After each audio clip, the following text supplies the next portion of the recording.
Hello বন্ধুরা, তোমরা দেখতে পাচ্ছ? দেখতে পাচ্ছ? দেখতে পাচ্ছ? বলো কিরকম আমার চোখের জল গড়িয়ে গড়িয়ে পড়ে যাচ্ছে। বিশ্বাস করো,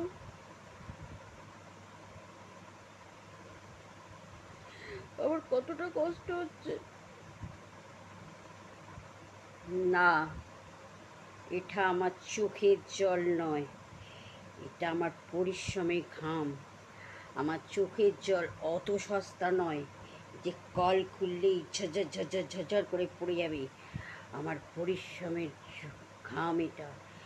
এই ঘাম প্রত্যেক মহিলারা সারাদিন কত ঝরাই বলো, তারপরেও যদি আমাদের শুনতে হয় কি রান্না করলে, এই তো রান্না ছিঁড়ি, এই দিয়ে কি ভাত খাওয়া যায়,